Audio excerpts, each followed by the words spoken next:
Hello et bienvenue dans Amulette Podcast, saison 2. Je suis Valérie Djoumessi et je suis entrepreneuse depuis quelques années maintenant. Je suis la directrice artistique du groupe familial Upgrade qui est géré par les Djooms. Je suis coach en développement personnel autour de la créativité, du style, de l'image et je suis également formatrice. Bienvenue dans mon podcast, je suis hyper contente et honorée d'avoir ton attention pour les prochaines minutes. Amulette, c'est un projet qui me tient particulièrement à cœur parce que pour moi, la volonté, c'est de mettre en avant l'idée de la vulnérabilité, de l'authenticité et également de la liberté. Saison 2, on change un petit peu les choses, on se libère justement des cadres qu'on a pu mettre sur Amulette et on a des invités. Je suis hyper contente et j'ai tellement hâte de te faire écouter les super conversations intimes que j'ai eues avec des femmes et des hommes qui m'inspirent par leur courage, par leur vulnérabilité, par leur créativité. Et également, bien évidemment, toujours les monologues de Valérie qui te raconte sa life, également pour te donner le courage de raconter la tienne et d'aller en introspection dans ta vie et de te poser les questions et de pas avoir peur de toi-même en fait. Amulette Podcast, c'est ça, c'est thérapeutique pour moi, mais je pense aussi que ça l'est pour toi. Donc il y a une règle assez simple pour Amulette Podcast. Si l'épisode te touche, t'a remué, t'a fait réfléchir, alors ton devoir, le give back que tu dois me faire, c'est de le partager à 2 personnes autour de toi à qui tu penses que ça pourrait faire du bien. Et bien évidemment, tu peux commenter, tu peux liker, tu peux partager, tu peux même m'envoyer un petit message si tu le souhaites. Et en attendant, tous les épisodes sont disponibles sur le site upgradepodcast.paris/amulette. Tu peux y retrouver tous les podcasts de notre maison de production Upgrade Podcast. Amulette sort tous les vendredis en français and in English. Merci infiniment pour ton attention et c'est parti pour Amulette Podcast.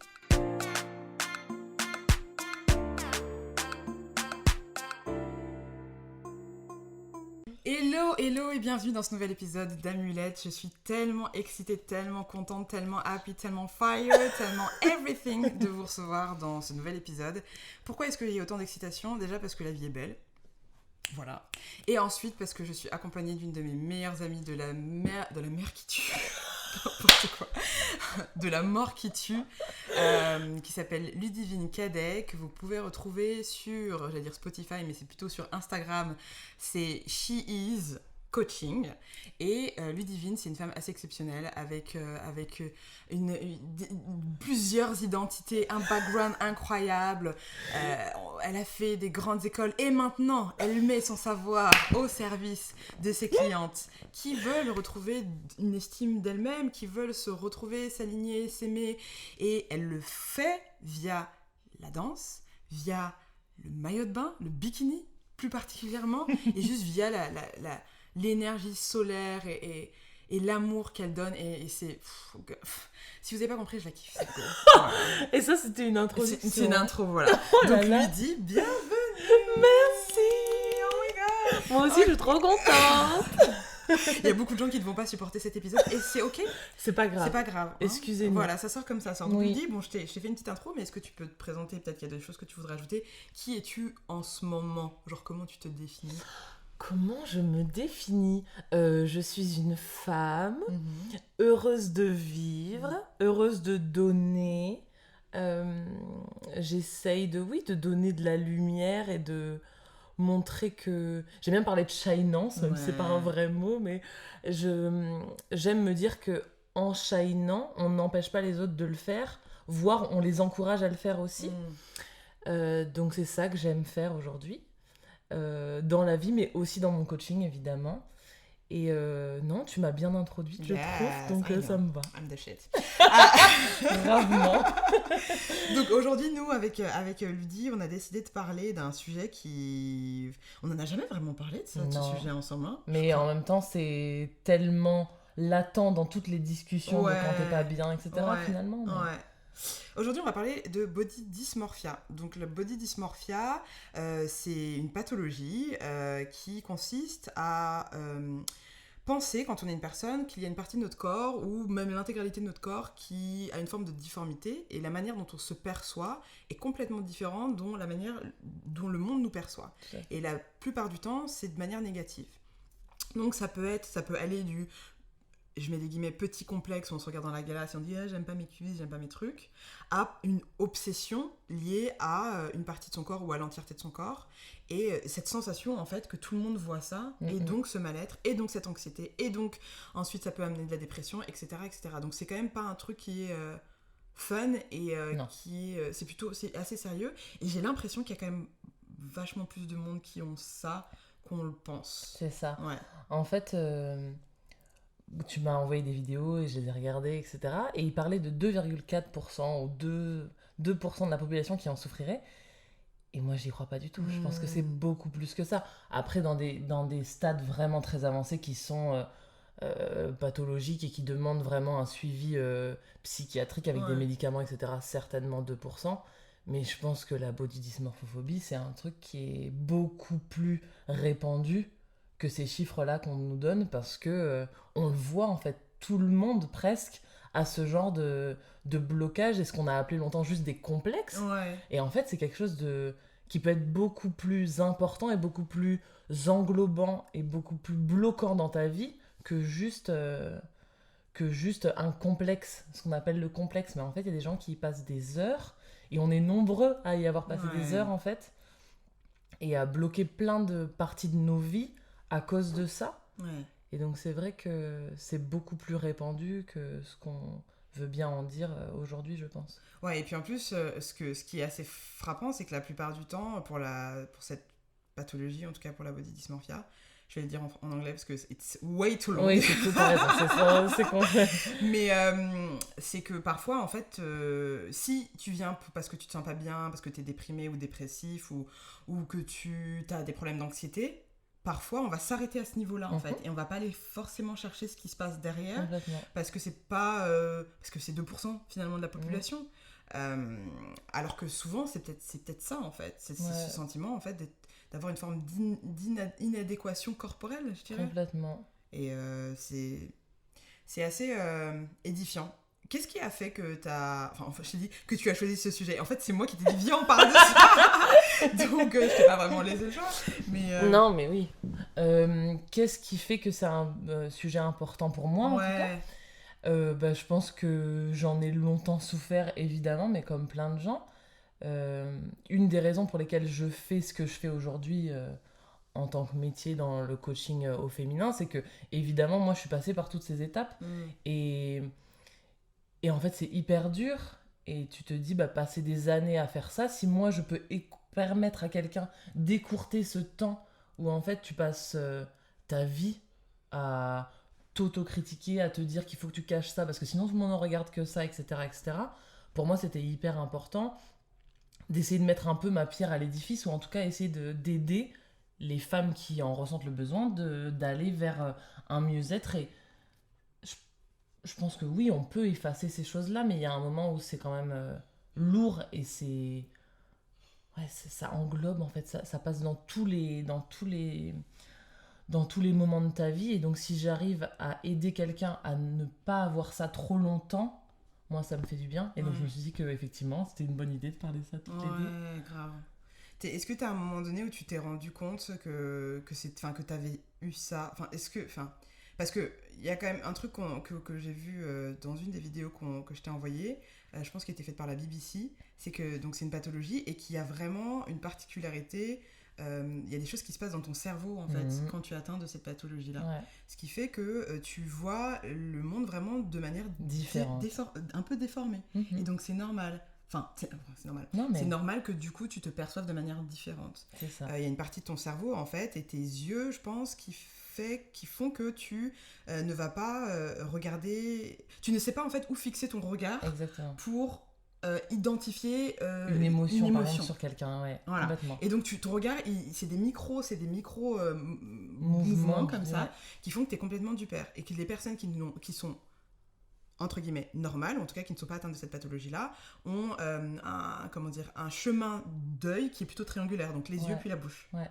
Quand tu as de la body dysmorphia, ça va dans tous les sens, tu sais pas où poser ton regard. Complètement. Et donc je trouve ça assez ouf encore, toujours d'en revenir au cerveau, de se dire, mais en fait c'est juste, tu vois, certains complexes où il y a des gens qui sont obsédés par ça, c'est qu'il y a une explication à un moment donné neuroscientifique, neurologique, pour dire, non, t'es pas juste complexé, il y a une partie de ton cerveau qui ne fonctionne pas Exactement. Normalement, ou différemment des autres. Et donc, c'est pour ça que tu te vois déformé. Mais donc, tu te vois déformé pour une raison, pas parce que tu l'es. Exactement. Et de comprendre ça, je trouve que ça rassure aussi. Ça doit rassurer forcément. Ouais. C'est ça, c'est quelqu'un qui est vraiment diagnostiqué d'une forme avancée de véritable, entre guillemets, évidemment, body dysmorphie, FIA, pardon. C'est le cerveau qui fonctionne pas exactement comme celui de tout le monde et qui va se fixer sur des choses. Mais le cerveau, c'est un muscle comme plein de choses et c'est ça... Évidemment, quand c'est une pathologie profonde, c'est compréhensible que quelqu'un ait envie d'aller prendre des antidépresseurs parce que c'est ce qu'on va lui recommander. Et évidemment que ça va aider, mais l'antidépresseur, il y a un moment où tu vas l'arrêter et ça va recommencer. Alors que de travailler sur ta perception de toi et faire comprendre à ton cerveau certaines choses au fur et à mesure gentiment, ça va l'aider en fait à comprendre un nouveau chemin et se dire, effectivement, là je me rends compte que chez tout le monde, j'en sais rien... je suis complexée par mon nez, chez tout le monde je vais regarder le nez parce que je me dis que leur nez est bien plus joli que le mien. À force de te dire, en fait là je vais arrêter de regarder mon nez, je vais peut-être regarder mes yeux qui sont très jolis, et peut-être à force, parce que tu vas l'en convaincre, mais c'est un travail, c'est sûr que c'est pas quelque chose d'immédiat comme prendre un médicament, de se dire, en fait je peux me focaliser un peu moins sur mon nez, je vais regarder mes yeux, et donc oui, ça fait... Ouais. Ça permet de se focaliser sur autre chose, quoi. Toi, c'était quoi ton chemin? Ou plutôt pour commencer, qu'est-ce que tu voyais différemment chez toi? Non, mais en vrai, soyons très honnêtes, moi, tout était compliqué. Enfin, beaucoup de choses étaient compliquées. Je vais pas dire tout, mais beaucoup de choses étaient compliquées. Mes cuisses, c'était le truc. Parce que on est né dans une génération où il fallait avoir les cuisses séparées. Ah, putain. Et moi, c'est absolument impossible. Jamais de ma vie. J'ai un souvenir d'une fois, à un moment où je faisais des régimes de merde et que j'étais beaucoup plus légère qu'aujourd'hui. Je me rappelle de marcher sur la plage et de me dire, putain, Ludivine, là, tes cuisses ne sont pas en train de se toucher. Wow. Mais genre, c'était un truc, c'était une espèce de sensation de victoire, mais comme jamais, tu vois. Alors qu'en fait, je m'affamais, je faisais n'importe quoi, c'était n'importe quoi. Mais reste que mes cuisses, ça a toujours été un truc. Et... aujourd'hui, je m'en fous, en fait. J'ai passé ce truc de me dire, en fait, elles sont collées, tu vois. Hier, je me suis fait de la bourbouille comme jamais en marchant en robe. En fait, maintenant, ça me fait... Enfin, oui, ça me fait mal parce que ça fait chier, la bourbouille. Mais dans l'absolu... C'est quoi, la bourbouille? La bourbouille, c'est une réaction de frottement avec la chaleur, tu sais. Ouais. Donc, par exemple, les bébés, ils en ont dans le cou ou sous les bras. Moi, j'en ai entre mes cuisses tout le temps. Mais en fait, maintenant, je me dis, écoute, oui, c'est la vie, c'est pas grave. Ma valeur ne diffère pas avec la taille de mes cuisses, tu vois ce que je veux dire? Et typiquement, ça a été un truc pendant longtemps où justement, je comparais mes cuisses à toutes les cuisses de la planète. Toutes les cuisses étaient bien mieux, tu comprends. Elles avaient l'écart entre les cuisses, elles avaient ci, elles avaient ça, elles avaient pas de cellulite, elles avaient pas de gros genoux, enfin, la totale, tu vois. Et un truc qu'on dit pour la dysmorphophobie en français, parce que sinon je mélange les deux à chaque fois. Ce qu'on dit, c'est que ce qui est important, c'est justement de comprendre que c'est ton cerveau qui fait un cheminement qui est pas le bon et qui voit des choses que les autres ne verraient pas. Mais ça, à la rigueur, bon. Mais déjà, juste qui fait un cheminement qui est pas normal et qui te fait pas du bien en plus, donc l'intérêt pour toi est juste très limité. Et en fait, c'est de se rendre compte qu'il y a des choses qui sont vraies. Tu vois, donc les faits, en fait. Quoi. Être rationnel. Et en fait, un des trucs rationnels qui m'a beaucoup aidé, moi, avec mes cuisses, parce que c'était un des trucs compliqués, c'est qu'en fait, un jour, un médecin m'a dit que j'avais les jambes en X. D'accord. Et en fait, tout le truc que j'avais de me dire... en fait, mes cuisses se touchent parce qu'il y a trop de gras, c'est qu'en fait, il y a un moment, mes genoux sont trop proches l'un de l'autre. Donc, si mes jambes font un X... forcément, mes cuisses sont plus collées que les c'est cuisses. Un truc de ouf. Non, mais tu vois, et en fait, le jour où j'ai réalisé ça, déjà, ça m'a permis de comprendre plein de trucs avec la danse, parce que typiquement, je peux pas mettre mes pieds collés, parce que comme mes genoux sont plus proches, mes pieds sont plus loin, tu vois, et donc mes cuisses sont aussi... Enfin, bref.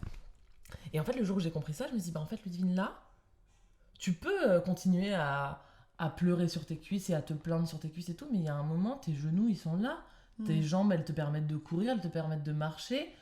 Enfin, si tes genoux, ils sont à cet endroit-là, ils sont à cet endroit-là et tu peux pas les bouger. Donc, de toute façon, tes cuisses, tu peux rien y faire. Ouais. Et en fait, de comprendre que c'est mon cerveau qui avait fait plein d'analogies de collage, gras, pas assez bien, machin. Et qu'en fait, physiologiquement, je peux pas vraiment faire autrement, à part à devenir hyper maigre. Mais sauf que je sais qu'il y a un moment, j'y arrive pas. Et maintenant, je veux absolument plus. Mais ça m'a fait du bien aussi de relativiser, en fait, d'avoir un fait qui me dit, mais en fait, tu peux pas faire grand chose à part vivre, juste. Ouais.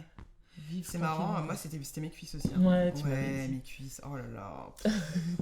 En fait, j'en parlais hier avec une artiste qui s'appelle Anache, et on parlait du fait qu'on avait fait de la gym à Grès quand on était toutes petites toutes les deux. Enfin, elle en a fait plus longtemps que moi, mais...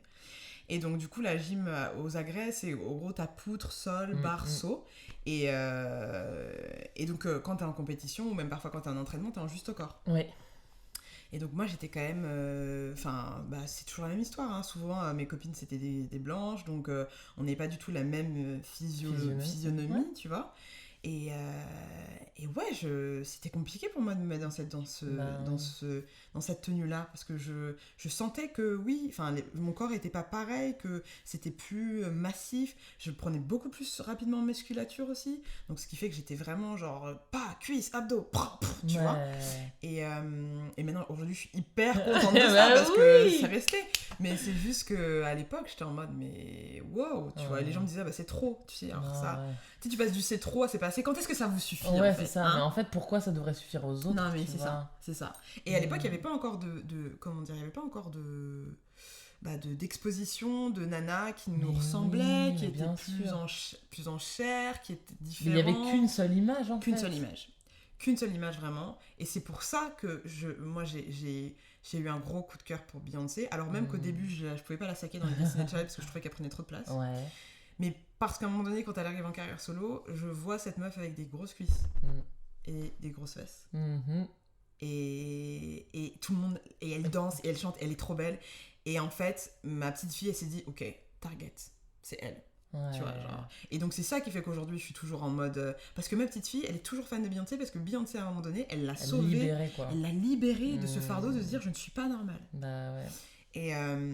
Mais elle était là, mais ça a quand même mis du temps, parce que c'est une chose de la voir, mais c'est une autre ensuite d'accepter totalement son corps. Et puis de toute façon, tu n'es pas exactement comme elle, donc après tu peux créer aussi un complexe, parce que tu n'es pas exactement elle. Parce qu'on est trop habitué à se comparer et à avoir une cible et être ça. Exactement. Et c'est là où, clairement, c'est en fait, tu passes de ce truc en disant, ok, j'ai une autre personne qui a l'air d'être un peu comme moi, et puis plus ça va, plus il y en a, jusqu'à ce que ça devienne parfois même à outrance, parce que ça devient le truc à la mode d'avoir des grosses cuisses et des grosses fesses. Sachant que moi, si vous me regardez, beaucoup de gens vont me dire que non, mais moi j'ai des petites cuisses et des grosses fesses, des petites fesses, mais si je vous comparais par rapport à l'environnement dans lequel j'étais quand j'étais petite, c'était énorme, tu vois. Et donc finalement, tu vois, me retrouver à me dire, bon bah voilà, Beyoncé c'est ma target, donc la musculature, faut être fille. Donc tu vois, t'essaies, comme t'as dit. C'est une target en fait. Une target. Et c'est là où ça devient potentiellement compliqué. Exactement. C'est toujours pas la libération en fait. C'est toujours pas toi, c'est... Bon, il y a un style qui me ressemble un peu plus. Donc je vais me rapprocher de ça, mais après tu vas avoir cette obsession d'atteindre ce truc-là. Mais ce truc-là, c'est toujours pas toi en fait. Complètement. Et ce rapport au miroir aussi qui est quand même assez particulier. Je sais pas toi comment ça a évolué. Bah en fait, moi il y a deux trucs avec le miroir, c'est que j'ai une grand-mère qui adore les miroirs. D'accord. Donc j'ai vécu beaucoup entourée d'énormément de miroirs. Ok. Et en plus, il y a la danse qui fait que j'ai toujours été face à des miroirs.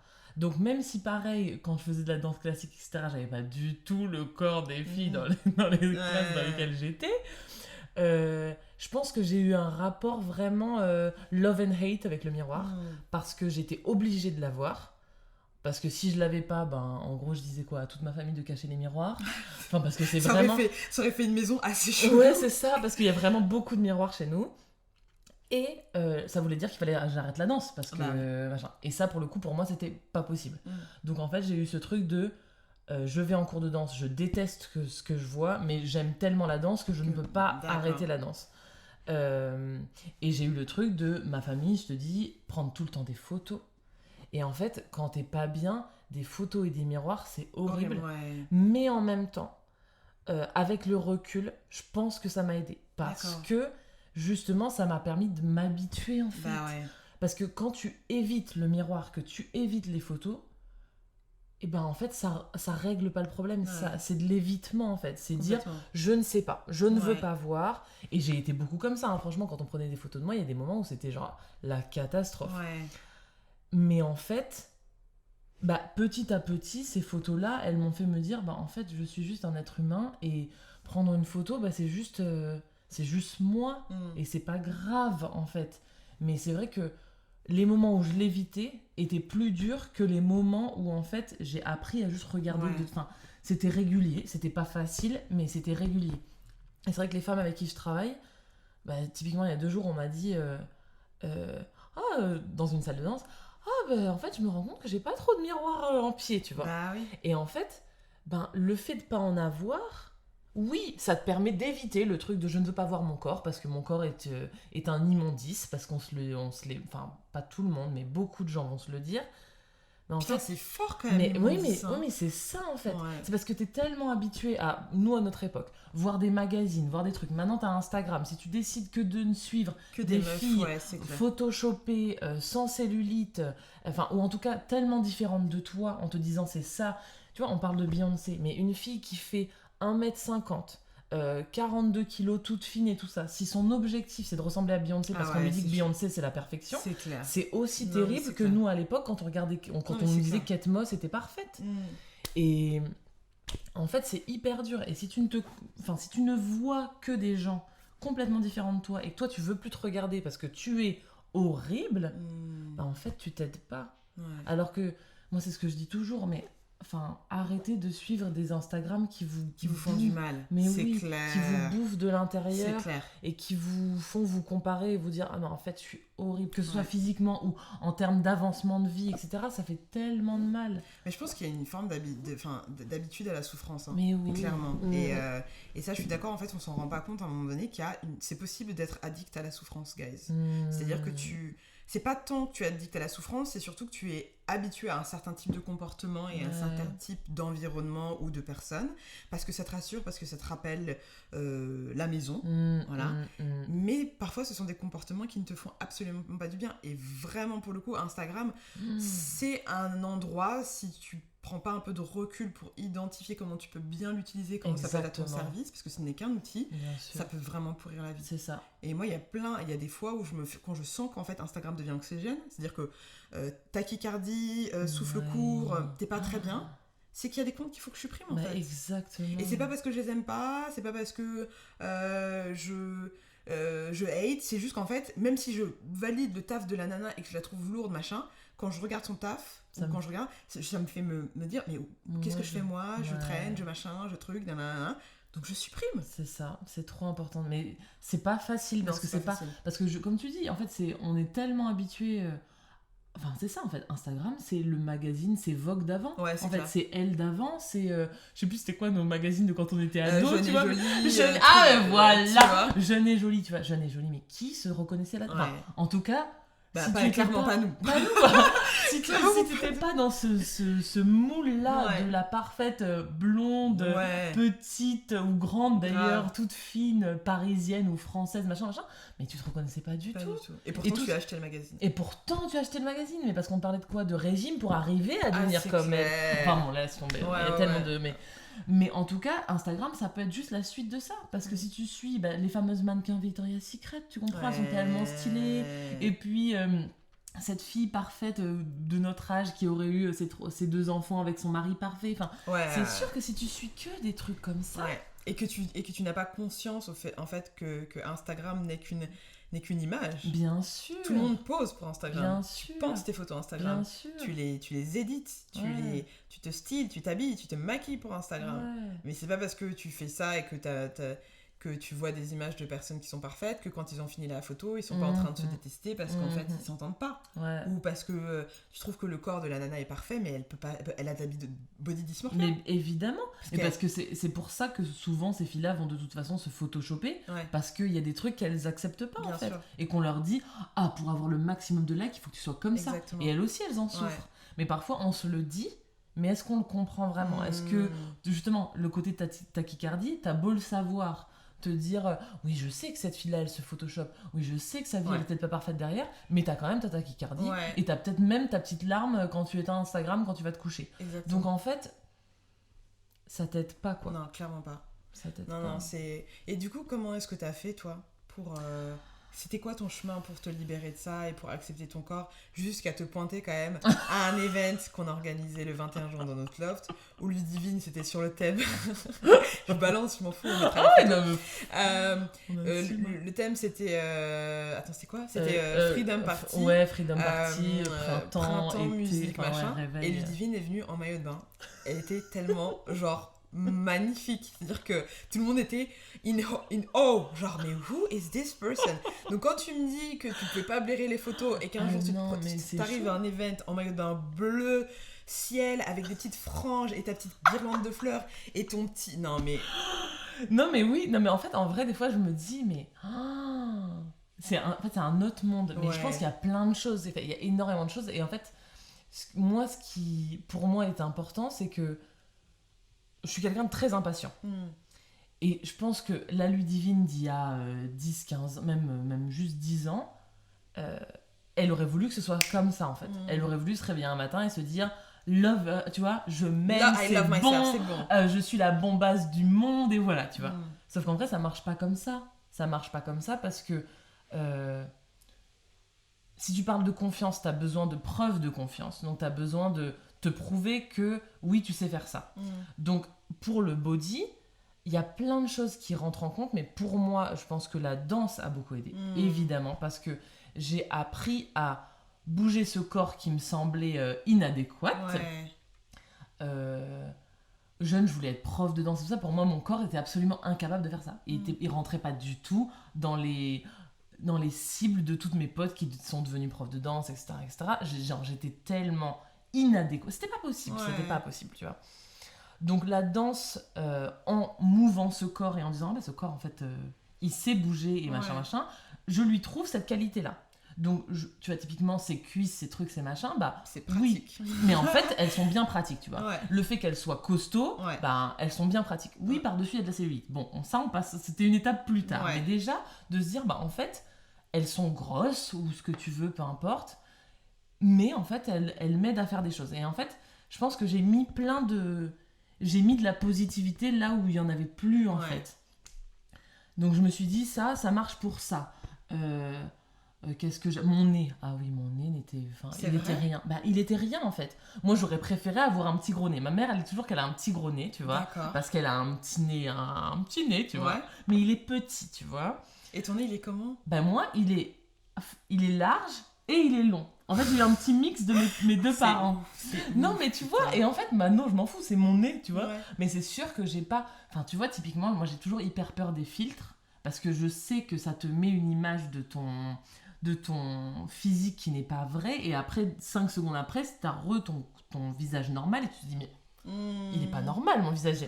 Je devrais avoir un mini nez, une grosse bouche, des yeux comme ça, avoir des pommettes ici, des creux là, enfin voilà. Donc j'ai peur des filtres, mais aussi parce que effectivement, de toute façon, de base, parce qu'on sait toujours ce qu'on nous montre, j'aurais bien aimé, tu vois, avoir un nez.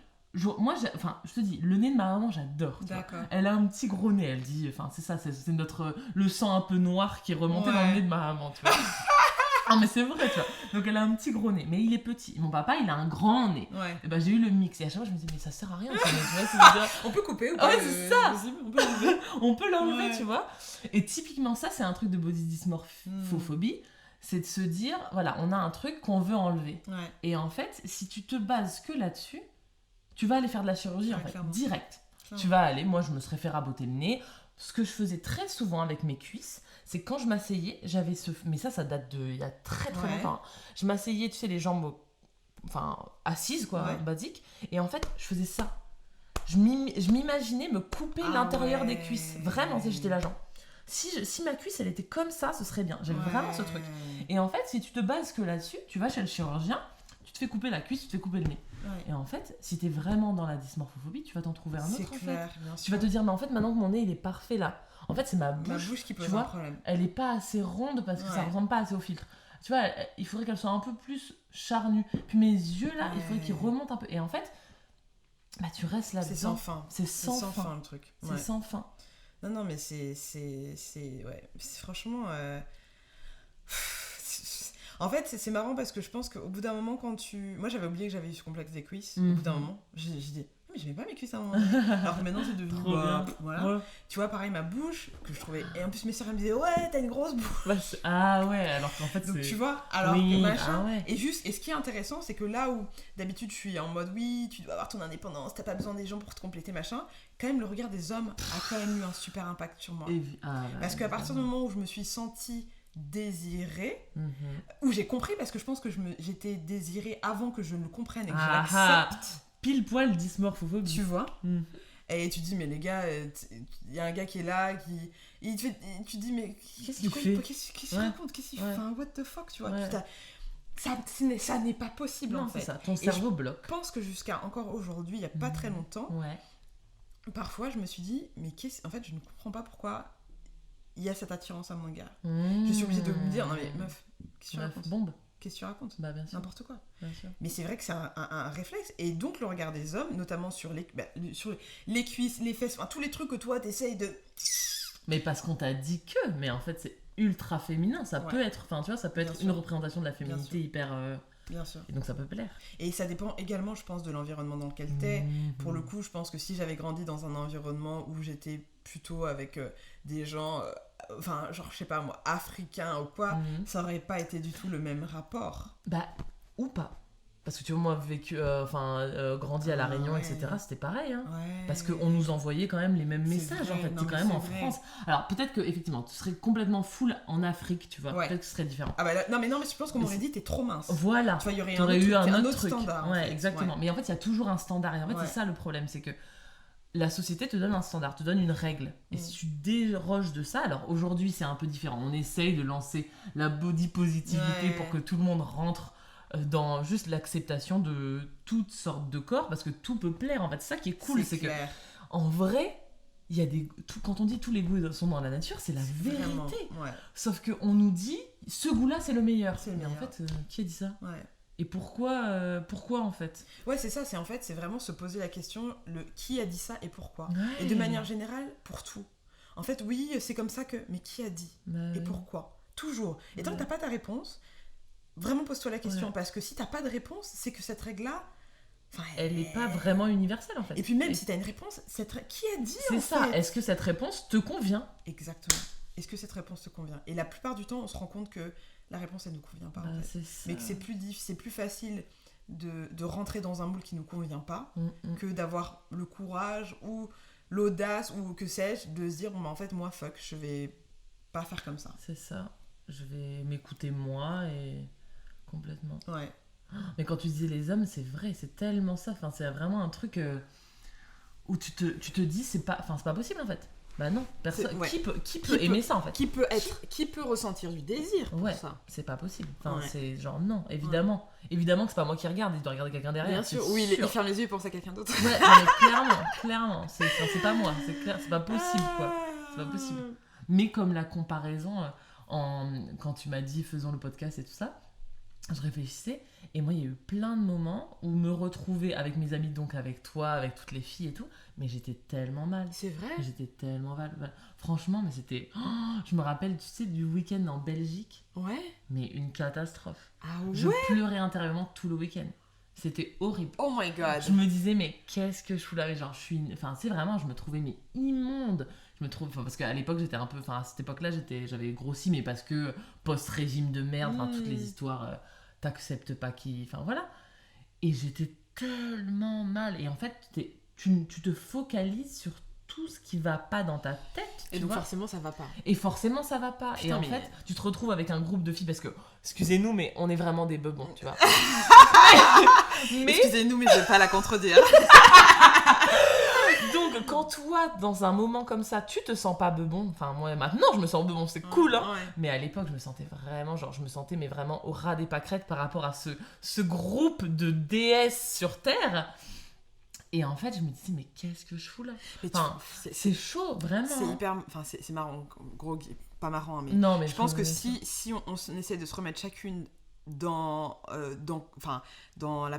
comment on se sentait à cette période-là, je pense que personne n'était bien, lui dit. Oui, mais certainement, tu malheureusement. Vois, et c'est un truc de ouf parce qu'on était toujours en train de faire on faisait la fête, on faisait la teuf comme jamais, mais je pense que on était toutes tu sais, c'est comme si t'étais alien dans un monde et tu te dis mais en fait qu'est-ce que je fous là, quoi? Est-ce que c'est ma place? Est-ce que truc? Mais putain, je savais pas. Mon Dieu, ça c'était des périodes catastrophiques. Moi, ça me fait penser, je pense que j'ai eu un truc comme ça. Je pense quand c'était il y a 5 ans maintenant, je suis retournée à Las Vegas. Je suis allée à Las Vegas pour un anniversaire. Genre la meuf avait par 5 jours. Tout va bien. Trop bien. Life is okay. Avec pareil, une de mes meilleures amies, deux de mes meilleures amies. Et en fait, on avait fêté du coup les 25 ans de ma pote là-bas. Et donc, à Las Vegas, bon, je pense que déjà, j'avais une période... je sortais d'une période très, très compliquée. Non, c'était chaud. Mais je me rappelle, en fait, de poser en photo et pareil, de me trouver... grosse, quoi. Mais pas le grosse, genre, je suis grosse et je suis bien. Genre, vraiment, tu te dis, tu sais, tu te sens... Et puis tu te vois, et puis en fait t'es lourde de l'intérieur. T'es lourde, aussi, ouais. Et tes potes, elles sont là, c'est Sonia et Esther. Enfin, elles sont toutes, tu vois. Et j'étais en mode, mais... Et à cette époque, le regard des hommes comptait énormément. En gros, moi, quand j'allais en soirée, beaucoup de fois, si il n'y avait pas une validation d'un homme, je me sentais pas bien. Tu vois, si, par exemple, une de mes potes se faisait draguer ou quoi, et pas moi, je me disais, tu vois, et ça a été sous ça pendant très longtemps dans ma vie, je pense. Ou alors, comme je ne voyais pas, je pouvais pas voir. Non, mais évidemment. Mais moi, ça, c'est un vrai truc. C'est que ça, je l'ai compris à une soirée chez toi. C'est vrai? Oui. Attends, chez moi où? Chez tes parents à l'époque, donc quand on était plus jeunes. La soirée où j'ai rencontré la fameuse personne avec qui j'ai passé quelques années. Oh my god, yeah. Et en fait, je crois une soirée avant, est-ce que c'était chez toi? Je sais plus. On avait fait une soirée et j'étais dans un mood où mon corps était un immondice dans ma tête. Évidemment, t'arrives dans une soirée comme ça, évidemment. Personne ne vient te voir parce que tu fais la gueule, et tu dégages tu dégages un truc vraiment genre repoussant, parce que tu te sens repoussante, donc tu repousses les gens, c'est comme ça que ça fonctionne, malheureusement, c'est les énergies. Je me sentais repoussante, donc je pense que j'ai envoyé un truc genre de toute façon je sais bien que vous me regardez pas, de toute façon je sais que je suis trop moche pour vous, tu sais, le truc hyper négatif. Et arrive ton anniversaire d'il y a une dizaine d'années. Putain, je me rappelle, Ludivine, robe léopard, moulante. Alors que Ludivine, à cette époque-là, se trouvait pas mieux. Hein. Ah ouais, mais putain... j'avais des moments où, justement, je trouvais la robe. En fait, c'est ça, c'est que moi, j'ai plein de trucs comme ça où... C'est pour ça que les maillots de bain fonctionnent pour moi, c'est que ça me fait un espèce de truc, genre, si j'ai trouvé la robe où je suis au mieux, en fait. Je suis pas parfaite, clairement, mais je suis au mieux. Je mets cette fameuse robe... Et je me sens, mais bombasse. Clairement. Moi, je me rappelle des regards des gars sur toi. Tout le monde était égaré. Parce que c'est pas juste que tu mets la robe, c'est que tu danses avec la robe. Oui. Léopard. Il y avait de la buée dans la véranda, meuf.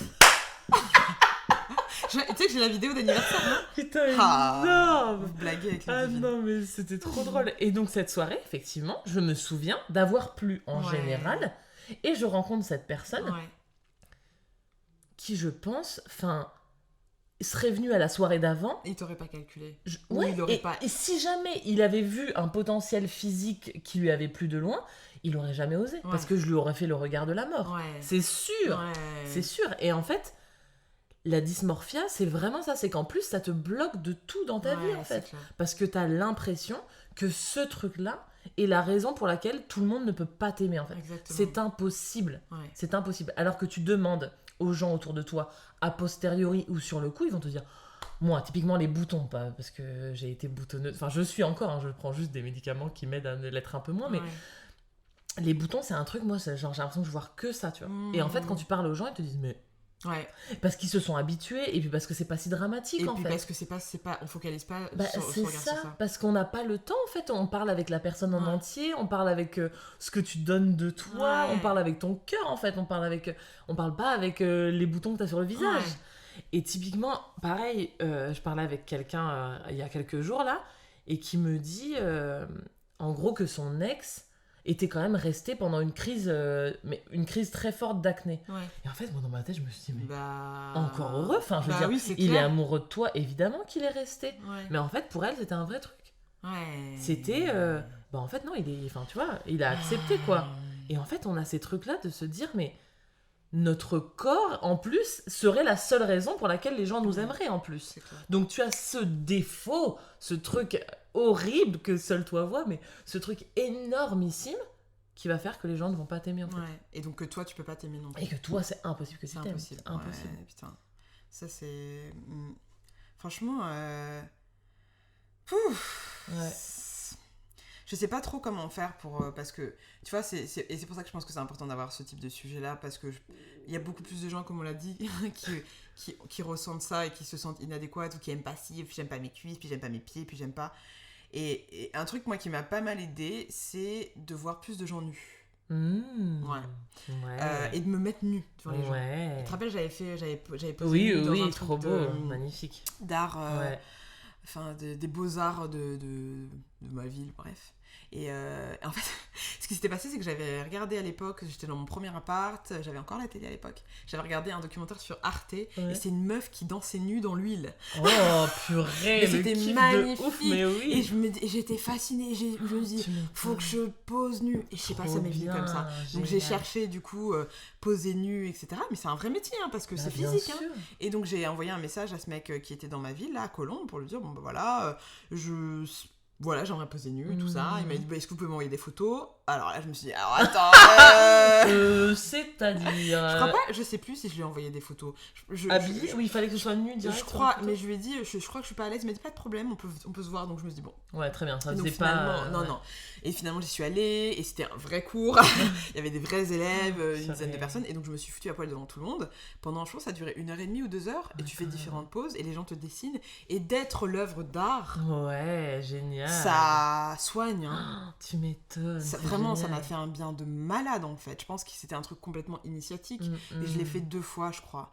Et juste de me retrouver nue, enfin, ça m'a libérée vraiment de quelque chose. Et je pense qu'on aurait peut-être moins de problèmes aussi si on voyait plus le corps des gens. Parce que souvent, quand tu vas dans les vestiaires, par exemple, des femmes, il y a des meufs qui se mettent à poil. Ouais, mais c'est souvent les corps... adéquate. Et ben moi parfois c'est trop bien. Et je trouve que c'est assez, enfin c'est cool de voir d'autres corps, mais plein de corps différents, des minces, des maigres, des sculptés, des pas sculptés, des gros, des obèses, des trucs avec des petits seins, avec des grands oreilles, avec des poils, c'est ce que j'aime dans les saunas, les hammams. Exactement. Ça m'avait vachement aidé pour le coup, parce que je pense que dans ma famille tout le monde a des très beaux seins. Moi je considère pas que ils sont très cool, hein, je les aime comme ils sont. Tout va bien aujourd'hui, encore une fois. Mais en fait, typiquement, ils sont pas très gros. Ils ont rien d'extraordinaire en termes de forme. Ils sont pas... Enfin, tu vois. Ouais. Voilà. Et surtout, ils ont grossi hyper vite. Enfin, hyper vite. Quand ils ont grossi, ils ont tout de suite pris vergeture de ouf. D'accord. Et en fait, tu te dis, bah, en fait, j'ai des petits seins. Ils sont vergeturés. Ils ont pas une forme extraordinaire. Je les ai pas kiffés. Hein. Ouais. Et ben, d'aller dans des hammams et tout ça, où toutes les femmes sont seins nus parce que tu fais tes gommages, tes trucs, tes machins. Bah en fait, d'en voir toutes les formes différentes, pas juste la forme qu'on te montre dans les magazines, parfaitement ronde, et de toute façon siliconée potentiellement, mais même sans silicone, parfaitement ronde de comme ci, comme ça, qui te fait le décolleté push-up de la mort et tout ça. Bah en fait, effectivement, ça fait du bien. Mais ça, en fait, moi, c'est pour ça que j'adore le mouvement body positive, c'est que ça ouvre le champ des possibles à la représentation de tous les corps. Qui sont tous valables. Et qui sont tous valables et qui sont tous beaux. Moi, j'aime me dire qu'on est tous beaux, en fait, tu vois. Et en fait, c'est trop cool de pas avoir une représentation de la beauté qui est blanche, blonde, fine. Bah non, en fait. C'est clair. Donc on va clore cette première partie en français. Je vous rappelle que vous pouvez suivre la suite de la conversation avec Ludivine en anglais dans l'épisode juste après. Yes. Mais pour nos French speakers, Ludivine, qu'est-ce que tu as envie de dire à toutes ces personnes qui se sont peut-être reconnues dans tes propos, dans ton histoire ? C'est quoi le message ? Le message, c'est que c'est pas du tout une fatalité pour moi. Si c'est la partie vraiment maladive de la chose, parce que la dysmorphophobie, ça se soigne avec des médicaments, avec un accompagnement, il faut se faire tester pour vraiment se rendre compte si votre cerveau vous envoie complètement des messages erronés. Maintenant, peut-être que votre cerveau, à cause de moqueries, à cause d'images de la société, etc., vous envoie des mauvais messages sur lesquels vous pouvez travailler. Et ça, je vous le souhaite, en fait. C'est pas instantané, mais écoutez les messages que les autres peuvent vous faire passer, parce que ça fait du bien, que ce soit les hommes, vos amis, votre famille, même si on n'a pas envie d'écouter dans ces moments-là, mais en vrai, ce qu'ils vous font passer, c'est vraiment ce qu'ils voient. Et s'ils voient des belles choses en vous, essayez de les voir aussi. Et voilà, regardez-vous, nu, pas nu, mais regardez-vous en fait. Apprenez cette image qui est la vôtre et regardez aussi les autres, parce que vous vous rendrez compte qu'en fait, tout le monde n'est pas dans un moule. Si vous avez l'envie de voir différemment, vous verrez en fait que tous les gens sont différents et qu'on a tous nos complexes et les choses qu'on voit pas de manière positive et pleine d'amour. Mais en fait, on peut être plein d'amour envers soi-même et voilà, et je vous le souhaite vraiment parce que ça change la vie. Clairement. Et si jamais vous galérez, vous n'hésitez pas, bien évidemment, à contacter Ludivine. Parce Avec que c'est plaisir. son métier, en fait. Avec elle plaisir. vous permet de vous aimer. En tout cas, elle vous donne le chemin, elle vous accompagne vers ce chemin-là. De l'amour, de l'acceptation du corps, de l'acceptation du soi, de la shyness, du she is. De toute façon, je mettrai toutes les informations dans la barre d'infos. N'hésitez pas vraiment. Et en attendant, on se dit à tout de suite dans la version en anglaise. Et pour ceux qui ne veulent pas écouter l'anglais parce que c'est pas facile, à très bientôt. Merci d'avoir écouté Amulette. Bye. Merci.